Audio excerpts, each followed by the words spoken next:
Estaba pensando, cuando comencé la serie, que hay precisamente 5 temas que había que tocar y teníamos solamente 4 en el programa. Dije yo, uno hay que seleccionarlo, pero cuando me dijeron ayer del estudio de hoy a la mañana, dije, tomemos uno, el que no iba a tomar, y después en la reunión de la mañana el que correspondería.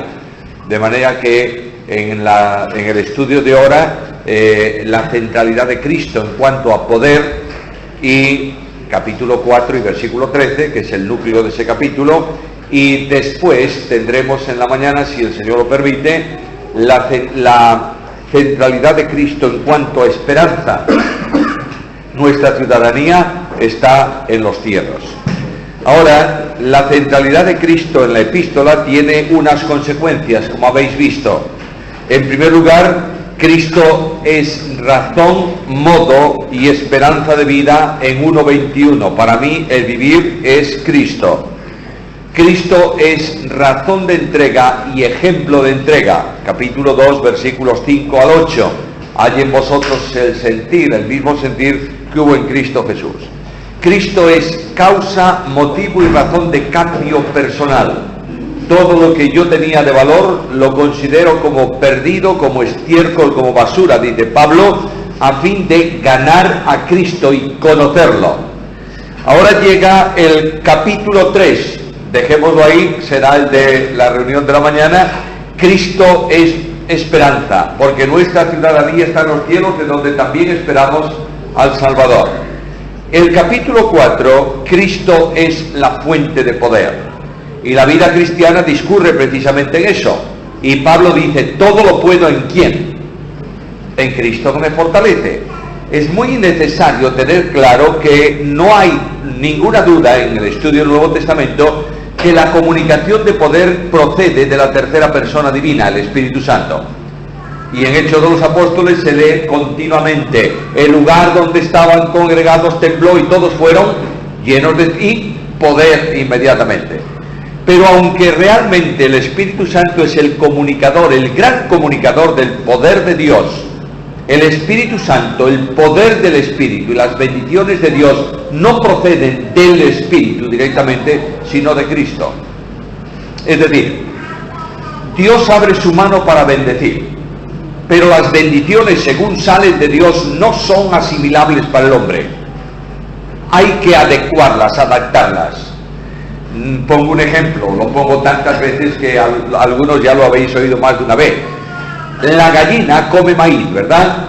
Sí, yo voy a una tienda, compro un cartucho de maíz, lo pongo en el suelo y ¿qué hace la gallina? Se come tal como está. ¿Has probado a comerlo tú así?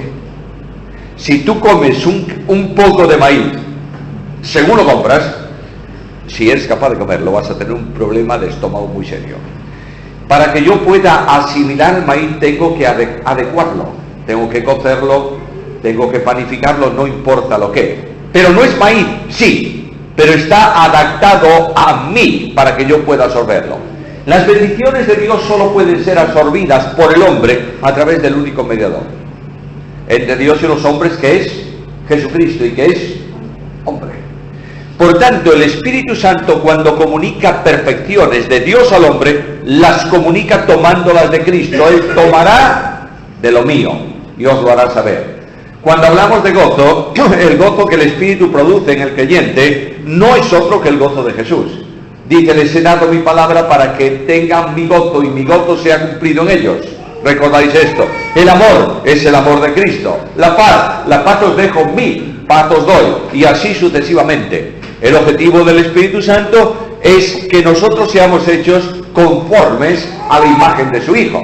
Él produce la acción, pero el modelo, el cuño, el que estampa la imagen es Jesucristo, ¿entendéis? Por eso cuando Pablo habla de poder en el capítulo, dice algo muy importante. Todo lo puedo, ¿en quién? No solo por, sino en la posición.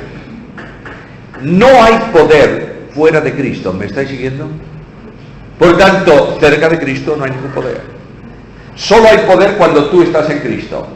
Y esa experiencia del poder de Cristo se complementa, se hace experimentable por la acción del Espíritu Santo. ¿Me estáis siguiendo? De manera que Pablo dice, todo lo puedo, y hay una traducción, fijaros por dónde la Biblia de los Testigos de Jehová, que no es una Biblia, es una adulteración. Esa Biblia versión Nuevo Mundo no es nada más que una tergiversación, no una versión. Pero mira por dónde tienen una de las mejores traducciones del versículo. Ellos dicen, para todo tengo fuerzas en aquel que me fortalece. Eso es lo que dice. El texto griego dice, para todo soy capaz. La acción que yo voy a realizar es posible porque las fuerzas de la acción me las da Cristo. Y lo dice un preso. Una persona que humanamente hablando no tiene ningún poder, está preso esperando juicio y probablemente dice él, a lo mejor voy a vosotros por vuestra oración y por la necesidad del ministerio, pero no tengo seguridad. ¿Podía ser condenado? Podía ser condenado. En la segunda ocasión de la prisión de Pablo, Pablo fue condenado a muerte. En esta primera ocasión no había terminado su ministerio. Aprendo aquí cosas fantásticas, por eso voy a saltos porque no tenemos tiempo, pero quiero dejar algunas ideas a medida que se van produciendo. Dios llama a una persona al ministerio. No lo va a llevar a su presencia mientras no termine el ministerio que le ha encomendado. De manera que Pablo dice, estoy preso, puedo morir, pero yo creo que como todavía tengo ministerio que hacer, voy a ser devuelto a vosotros. Pero en la segunda ocasión, Pablo sabe que su ministerio ha terminado. ¿Y qué dice Pablo? He acabado la carrera. Qué maravilla es ver que Pablo termina la carrera.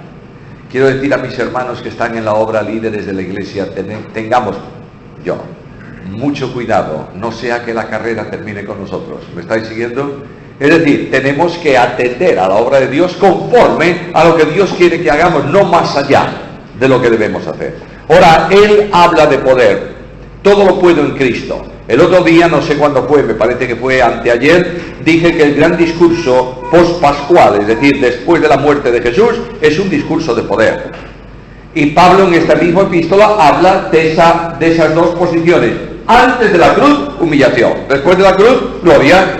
Y Pablo dice en la carta, en esta misma carta, en el capítulo 2, dice, por lo tanto, recibió el nombre que es sobre todo nombre, para que en el nombre de Jesús se doble toda rodilla de los que están en el cielo y en la tierra y debajo de la tierra, y toda lengua confiese que Jesús es el Señor, para la gloria de Dios. Ahora, este poder supremo, absoluto, total, pleno que hay en Cristo, es comunicado a los creyentes por posición en Cristo. Cuando Cristo ora a su Padre, Juan 17, y quiero desafiaros a que veáis ese capítulo desde la dimensión real que tiene, que es el pensamiento de Jesús para la iglesia. En ese capítulo 17 hay 10 cosas que Cristo quiere que sea la iglesia. Cuando a veces decimos, y yo lo dije muchísimas veces, que la iglesia no está en los evangelios, es un condicionante teológico que es incorrecto. Alguien te va a decir, la iglesia está solo en los evangelios 2 veces y en futuro. ¿Es verdad? Es verdad. Pero en el capítulo 17, Cristo dice, Padre, he acabado la obra. Esta obra tiene una consecuencia, un pueblo nuevo que creerá por la palabra que estos les prediquen. Y ese pueblo tiene que ser así. Y comienza diciendo, quiero un pueblo no religioso, un pueblo involucrado en vida nueva. La vida eterna es que te conozcan a ti, el único Dios verdadero, y a Jesucristo. Y así va desarrollando todo el pensamiento de unidad, pensamiento de amor, pensamiento de comunión, pensamiento de esperanza, en el capítulo 17. Ahora, Cristo dice a los suyos, toda autoridad me es dada. Y en ese capítulo Jesús oró al Padre y dijo, Padre, devuélveme, quiero recuperar, comunícame la gloria que tuve contigo antes que el mundo fuese. ¿Recordáis el texto, verdad? ¿No os llama la atención eso? ¿Es que acaso Cristo perdió la gloria? Lo que está orando es expresando la oración en su naturaleza humana. A lo largo del camino, la naturaleza humana fue instrumento de la persona divina en ejecución de obras de poder. Quien decía quiero ser limpio es el hombre Jesús. Pero su naturaleza humana está vinculada indesligablemente de la persona divina. Es verdad que Jesucristo el Señor hizo milagros en el poder del Espíritu. ¿Lo dice la Biblia? Claro que sí, son las señales mesiánicas. El Mesías realizaría poder en el Espíritu porque le sería dado el Espíritu sin medida. Pero también en la acción de la persona, de la naturaleza humana, del Hijo de Dios, la persona divina manifiesta su poder. Cuando Cristo se levanta y dice al mar, ¡calla!, lo está diciendo con la autoridad de Dios, que se expresa a través de su naturaleza humana. No sé si me estáis siguiendo. Yo sé que es bastante complejo esas dos naturalezas hipostáticas en la persona divina del Hijo de Dios. Quiero deciros que la persona divina se manifiesta tanto por medio de su naturaleza humana como por medio de su naturaleza divina. Y el sujeto de atribución, el responsable de la acción, no es la naturaleza, es la persona divina del Hijo de Dios. ¿Está claro? Por tanto, lo que está diciendo desde su naturaleza humana es: yo quiero recuperar para esta naturaleza humana la gloria que tuve contigo en la naturaleza divina. Y Dios dice amén. Y Cristo es resucitado de los muertos y revestido no solo del cuerpo incorruptible de resurrección, sino del cuerpo de gloria. Y esta naturaleza humana, en unión de la divina, pero nunca mezcladas, resucita de los muertos y hay una transformación notoria en el cuerpo de resurrección de Jesús. Ya no es lo mismo que era. Es un cuerpo que está más próximo a la energía que a la materia, pero sigue siendo cuerpo.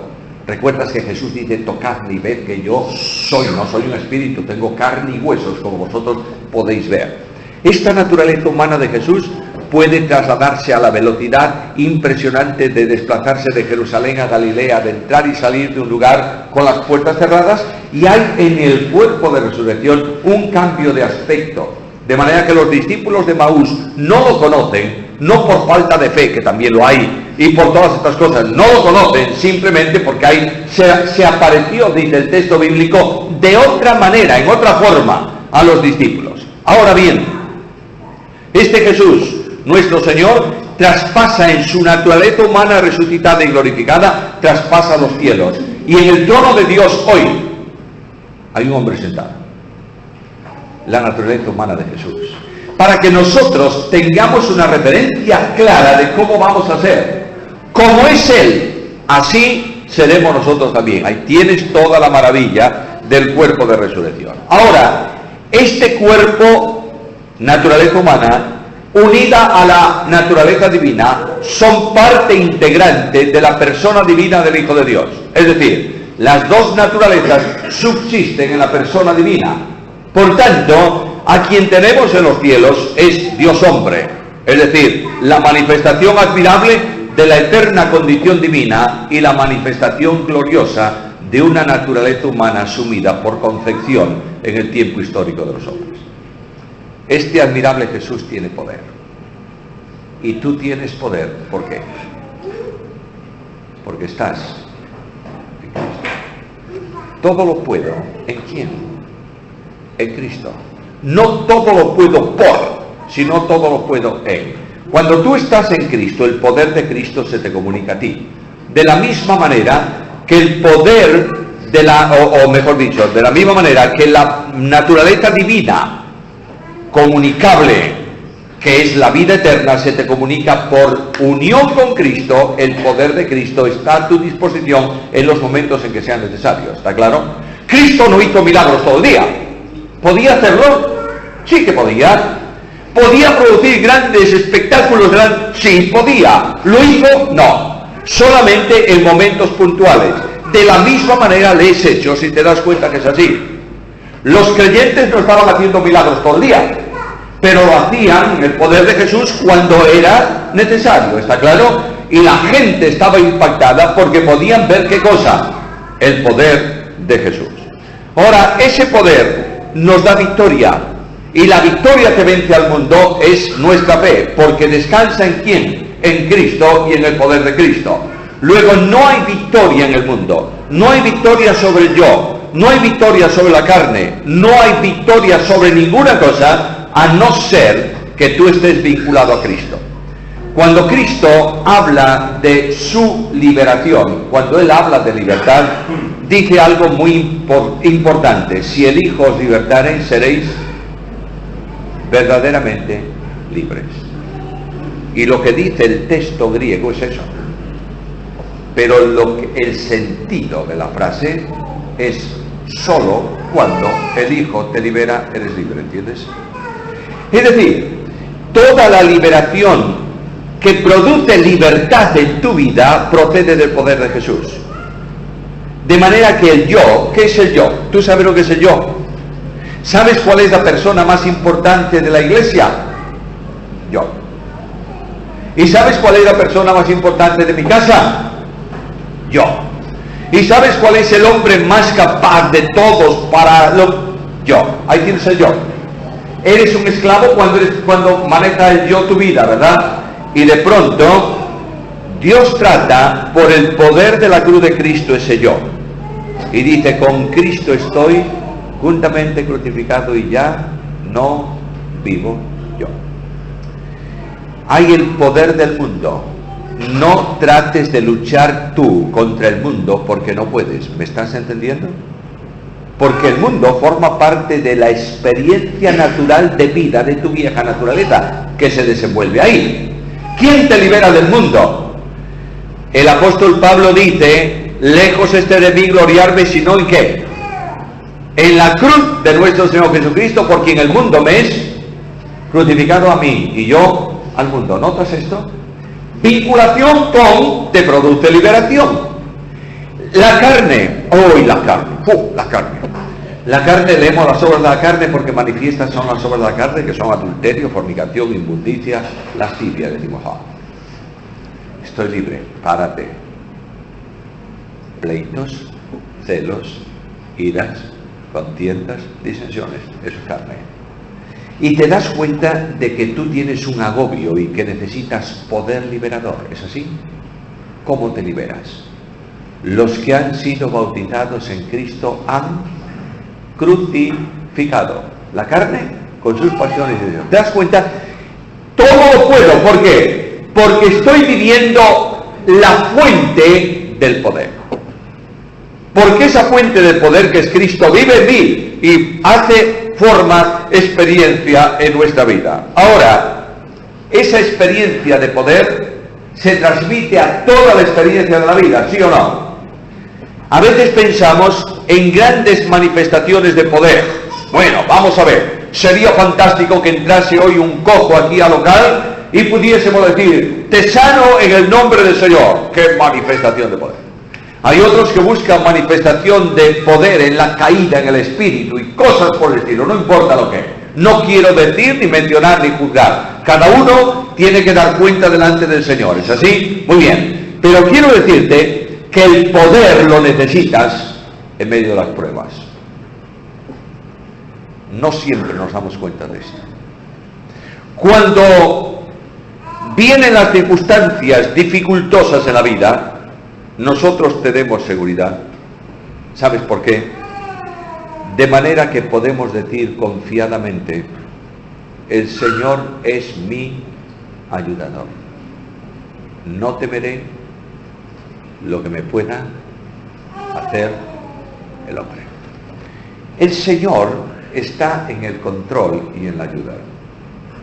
Ayer, cuando enviaba el mensaje de aliento semanal, pensaba en aquel versículo del libro de Deuteronomio que dice que hierro y bronce serán tus cerrojos, y conforme a tus años, así también tus fuerzas.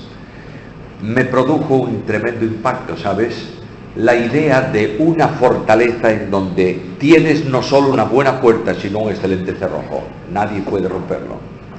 Y ese cerrojo no solamente es de hierro, que tiene fortaleza, es de bronce, que es hermoso. Tengo seguridad. Entro en la fortaleza que es Cristo. Me refugio en Él y miro la puerta. ¿Y qué pasa? Es una puerta segura. El enemigo no puede abrirla. Yo estoy tranquilo ahí. Pero también veo que los recursos de poder se mantienen a lo largo de toda la vida. Como tus fuerzas serán tus años. Qué extraño ese versículo. A medida que pasa el tiempo, ¿tenemos más fuerzas o menos fuerzas? menos fuerzas, pero lo que dice el texto es que aunque pasen muchos años, los recursos de poder que tú necesitas están a tu disposición. Aquí tienes la enorme bendición del texto, de la centralidad de este mensaje del apóstol Pablo.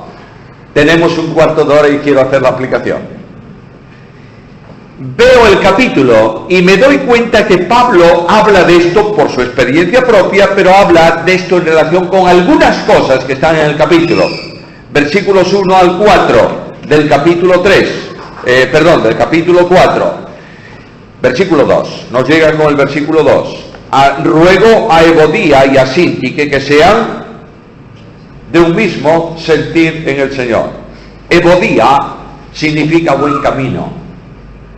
Y Síntique significa afortunada. Ninguna de las dos hacían honor a su nombre. Las dos estaban peleadas. No es extraño que dos mujeres se peleen. Bueno, no es extraño porque también nos peleamos los hombres. Pero aquí hay dos mujeres que son importantes en esa iglesia. Una de las cosas que me sorprende desprejuiciadamente en la lectura de Hechos es que las mujeres colaboraron de una forma tremenda en la plantación de las iglesias. De manera que Pablo dice, quiero predicar el Evangelio en Asia. No, a Europa. La primera convertida, una mujer asiática, Lidia de Tiatira. Estas dos mujeres, según dice el capítulo, han colaborado conmigo. Fíjate el versículo. Ayuda a estas que combatieron juntamente conmigo en el Evangelio. Es decir, al mismo nivel que Clemente y también todos los demás colaboradores míos. Luego estas dos mujeres tuvieron un papel importantísimo en la fundación, expansión y consolidación de la iglesia en Filipos. Se han enfadado y en la iglesia comienza a haber un problema por esas mujeres, porque hay un grupo de la iglesia que dice no, quien tiene razón es Síntique. Y hay otro grupo de la iglesia que dice, no, quien tiene razón es Evodía. ¿Sabe lo que está pasando? Se está produciendo, ¿qué cosa? Una división en la iglesia. Bueno, vamos a poner a Evodía, a Síntique fuera de comunión y largarlas a la calle. Fíjate cuál es la solución que da Pablo. Necesitan poder, que sean de un mismo sentir en el Señor. Nunca se pide a los creyentes que piensen lo mismo, porque es prácticamente imposible pensar lo mismo todos de la misma cosa, ¿o no? Claro. Pero lo que se pide a los creyentes es que el sentimiento de Cristo sea tu mismo sentimiento. Y uno de los sentimientos de Jesús es amor, comunión, ayuda mutua, etcétera, etcétera. Por tanto, cuando tú sientes lo mismo que tu hermano, ¿qué ocurre? Hay armonía. Yo os ponía ayer o anteayer el ejemplo de mi hermano, pobre mi hermano. Cuando llega a Vigo, si se entera de que le he mencionado tanto, vamos a tener un problema. Pero os decía que mi hermano es un hombre totalmente distinto a mí. Y que cada vez que estamos juntos discutimos sanamente, pero discutimos. Y él a propósito busca un tema en el que no coincidimos. Y discutimos y él se radicaliza, lo hace muy bien. No hay vez que no estemos juntos, que mi hermano no me dé un abrazo y me dé un beso y me diga al oído, te amo. Siente lo mismo. Pensamos distinto, pero sentimos lo mismo. La iglesia necesita el poder de Jesús en la armonía eclesial, sintiendo lo mismo. Ahora el apóstol pasa a otro asunto, y el apóstol pasa a una vida llena de paz. Lo ha tratado a lo largo de capítulos anteriores, y la vida de paz es una vida que no exige derechos personales. Lo mencioné varias veces. Es una lección que yo tengo que seguir aprendiendo. El creyente no tiene derechos, pero fíjate lo que dice Pablo en este capítulo, versículo 7. La paz de Dios, que sobrepasa todo entendimiento, guardará ¿qué cosa? Vuestros corazones y vuestros pensamientos. Mirad, Cristo dijo que de la abundancia del corazón, ¿qué? ¿Habla qué? La boca. lo que está diciendo es que la paz de Dios, la armonía de Dios, la dimensión de paz de Cristo está protegiendo el corazón del creyente. Y el creyente es un pacificador que busca la paz y la sigue. ¿Cuándo? En la medida en que Cristo es realidad en su experiencia de vida. ¿Te das cuenta? La paz de Dios. Y ahora fíjate algo muy importante. Mira la inversión que Pablo hace ahí. Versículo 7. La paz de Dios guardará vuestros corazones y también guardará vuestros pensamientos. Es decir, el creyente no puede pensar, no puede tener un pensamiento de distorsión, de guerra, de problemas, si está pensando y viviendo la experiencia de Cristo. Guardará el corazón, guardará el pensamiento. Y ahora nota lo que pasa. Si no es así, versículo 8, el Dios de paz estará con vosotros. En la medida en que tu corazón vive la paz y tu pensamiento procura la paz, el Dios de paz estará en comunión con vosotros. El Dios de paz que guarda es el Dios de paz que está presente. Creo, hermanos queridos, que una de las necesidades tremendas de las iglesias hoy en día es una experiencia de paz interna, de tranquilidad en la congregación, de no peleas en la iglesia. Solo es posible en la medida en que la iglesia está viviendo individualmente cada creyente a Cristo y dice: todo lo puedo en Cristo que me fortalece. Quiero deciros que si yo tuviese que buscar hoy un club social para hacerme socio y disfrutar de la relación con personas, nunca buscaría una iglesia evangélica. No. Buscaría un club que más o menos la gente tuviese las mismas aficiones que yo, ¿verdad? Pero el problema no está en la iglesia, el problema está en mí.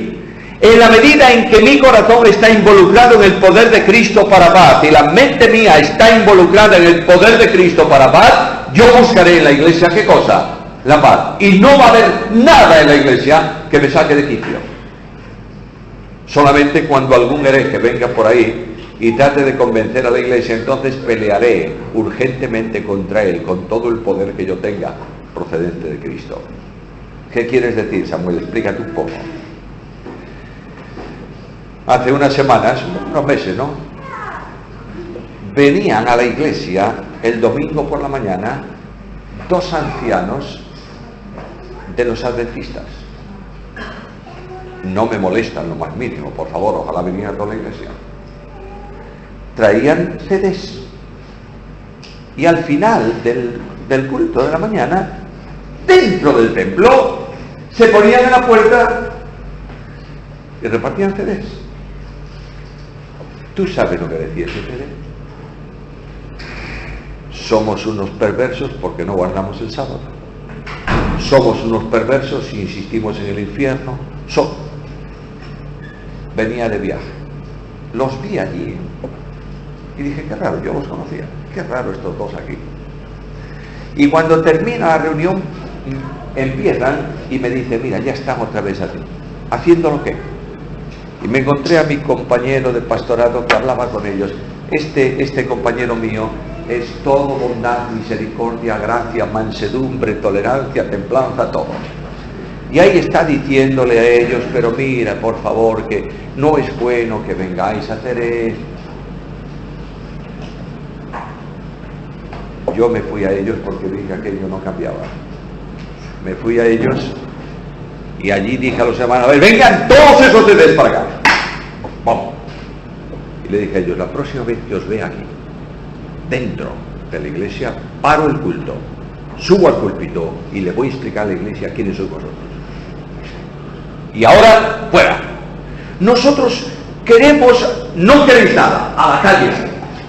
Porque el domingo que viene voy a ir yo a vuestra iglesia, el domingo no, el sábado, a repartir el libro. ¿Quiénes son los adventistas del séptimo día? ¿Creéis que haya hecho eso? Se terminó. Entonces, soy muy radical cuando tengo que serlo, ¿entiendes? Y llego a casa y me dicen: oye, la mansedumbre. Y digo: pues es verdad, es verdad. Y de pronto me doy cuenta que Cristo tomó un látigo y ¿qué hizo? Echó fuera del templo a los que vendían palomas contaminando la casa. Última cosa. gracias por vuestra ofrenda. Sí, ¿qué tiene que ver esto con todo lo bueno en Cristo? Muy sencillo. La ofrenda es un sacrificio espiritual. Yo no sé si se habla mucho en nuestras iglesias de ofrenda. Sospecho que no demasiado. De manera porque la ofrenda para muchos creyentes es un problema que resolver, no un sacrificio que ofrecer.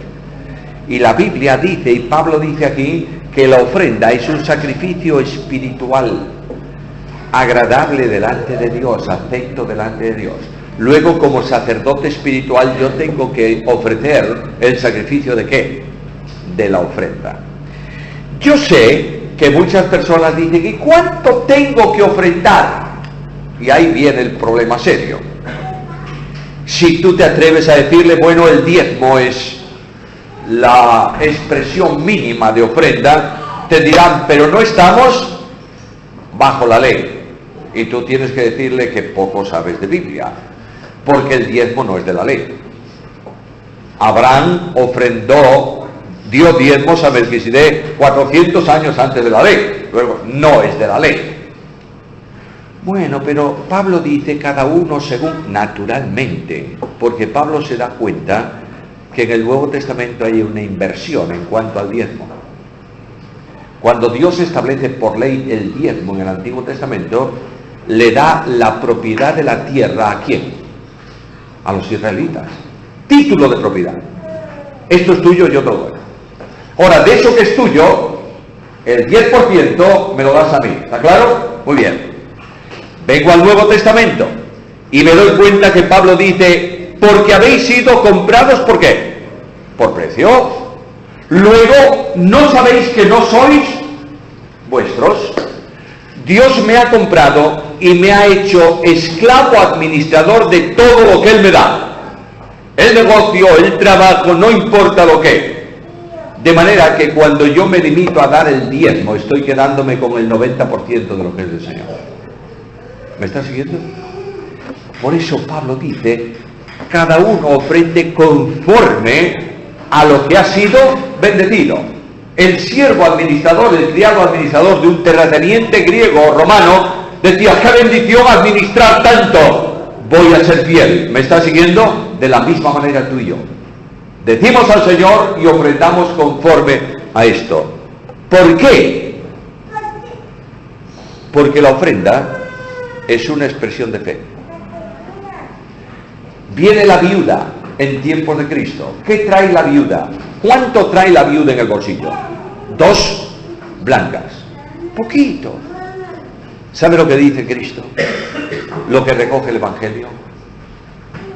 Todo su sustento. No tenía más que 2 blancas. Esas 2 blancas iban a permitir a esa viuda al día siguiente comprar lo mínimo para poder comer. Pero ella dice, tú eres defensor de viudas y protector de huérfanos. Es tuyo. Y Cristo dice, dio más que todos los otros. ¿Te das cuenta? ¿Por qué mete aquí la ofrenda? Y está dando gracias por una ofrenda. No hay duda. Porque todo lo puedo en Cristo que me fortalece. Necesariamente tenemos que recuperar esto. Necesariamente tenemos que decir al Señor, Señor, yo puedo agradecerte la bendición que siento esta mañana. Si Dios es por nosotros, ¿qué? ¿Quién contra nosotros? Y ese gran alcance me permite vivir una experiencia de poder. Hace muchos años, en los Estados Unidos, había una ley, especialmente para los colonos del oeste. Los colonos a veces pedían dinero al banco y ¿sabéis lo que pasaba? Que a veces se lo devolvían mal y a rastras. Y el banco dijo, no, hay aquí una ley, un documento. En España se hizo también en tiempo. Te voy a prestar tanto, pero si no me devuelves esto con los intereses en tal fecha, lo que tú tienes es mío. Un matrimonio mayor que tenía sus campos el marido dijo a la mujer: vamos a sembrar todos nuestros campos este año, con lo que recaudemos y lo que tenemos, solamente sembrar lo que estrictamente necesitemos para ti y para mí. El hombre hizo su cálculo y dijo: no me llega lo que tengo para comprar trigo para todos los campos. Y se fue al banco y le dijo al banquero de su pueblo, de su localidad: ¿me puedes prestar tanto dinero para comprar trigo para el campo? Y el banquero le dijo: sí, te lo presto, pero tú sabes cómo es el banco. Siempre lo dice el banquero, ¿verdad? No le aprietan tanto, pero él lo dice y echa la culpa al banco como si fuese un elemento ahí sin alma, y lo es. ¿Me firmas el documento? Sí. Muy bien, le dio el dinero, compró el trigo, sembró el campo. ¡Qué raro es Dios! Cuando recogió el trigo, no le llegaba para devolver el crédito. Y él se vistió con su mejor ropa y se fue al banquero para decirle: te voy a devolver tanto, prorrógame el crédito por otro año y te lo voy a devolver. El banquero lo vio, y yo creo, dice la historia, que el banquero pensó: es un viejo, ¿me lo va a devolver o no? Y con esa cara que pone el banquero cuando te va a decir que no, no importa cuál sea tu situación, le dice: lo siento mucho, pero son instrucciones superiores. Todo lo que tú tienes en una semana es del banco y lo vamos a subastar.